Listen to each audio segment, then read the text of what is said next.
Hello बच्चों, let's read the question. कह रहा है the following is a method to determine the surface tension of liquids. Surface tension of liquid निकालने के लिए इन चारों में से हम कौन सा मेथड यूज करते हैं, ये हमें बताना है बच्चों। तो देखो, जो बॉइलिंग पॉइंट मेथड होता है ये किसके लिए यूज होता है? मोलर मास निकालने के लिए यूज करते हैं। ओके बच्चों।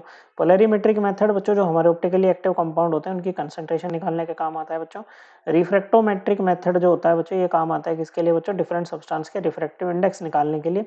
तो बचा है सिंगल कैपिलरी मेथड, और यही हम यूज करते हैं to determine the surface tension of liquids.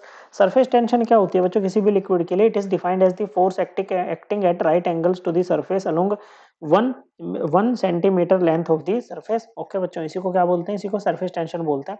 अब इसमें हम क्या करते हैं, जो हमारा लिक्विड होता है ना बच्चों, जिसकी भी हमें सरफेस टेंशन निकालनी होती है, उसमें जनरली हम क्या करते हैं, 3 कैपिलरी ट्यूब्स लाके रख देते हैं बच्चों, अलग अलग रेडियस की। क्या करते हैं बच्चों?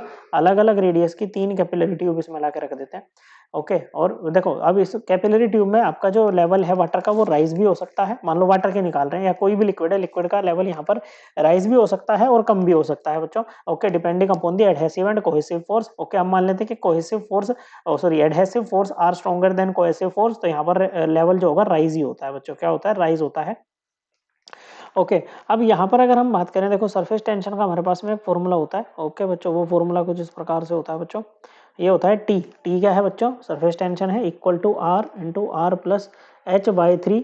ओके बच्चों, अब आर क्या है? रेडियस ऑफ कैपिलरी है। एच क्या है बच्चों? एच वो हाइट होगी जिस हाइट से आपका क्या होगा बच्चों, ये यहाँ पर ये लेवल राइज होगा लिक्विड का बच्चों। ओके, मल्टीप्लाइड बाय रो। रो क्या है बच्चों? डेंसिटी ऑफ द लिक्विड है बच्चों।